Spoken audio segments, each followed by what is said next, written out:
98 থেকে 2016 পর্যন্ত দীর্ঘ 18 বছর ছাত্র আন্দোলন করেছি। 2016 সাল থেকে নিয়ে 24 সাল পর্যন্ত প্রত্যেকটা কেন্দ্রীয় সম্মেলনে আমি বক্তব্য না রাখলেও উপস্থিত থাকি। এটাই ভালোবাসার নিদর্শন।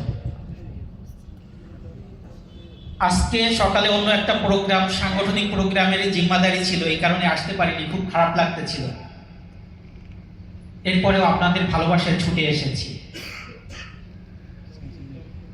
সংগঠন তখনই হয় যখন সংগঠনের নেতৃত্ব থাকে, নেতা থাকে, নেতৃত্বের প্রতি ভালোবাসা থাকে, নেতার প্রতি ভালোবাসা থাকে, কর্মী বাহিনীর প্রতি ভালোবাসা থাকে।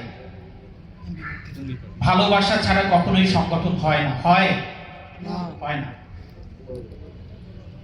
আমরা যারা ছাত্র রাজনীতি করি, আমাদের নিজেদেরকে নেতৃত্বের পর্যায়ে নিয়ে যেতে হবে, ছাত্র সমাজকে আমার দিকে আকৃষ্ট করতে হবে, ছাত্র সমাজের মনে আমার ভালোবাসা তৈরি করতে হবে, সাথে সাথে আমারও ছাত্র সমাজকে ভালোবাসতে হবে। ঠিক কি ঠিক না? সংগ্রামী প্রিয় ছাত্র ভাইরা, আমরা যারা ছাত্র আন্দোলন করি সবাই কিন্তু একটা প্রতিষ্ঠানের ছাত্র, ঠিক কি না? আমাদের নবী হুজুর পাক সাল্লাল্লাহু আলাইহি ওয়াসাল্লাম যখন আমাদের মতো বয়সে, আমাদের থেকেও ছোট বয়সে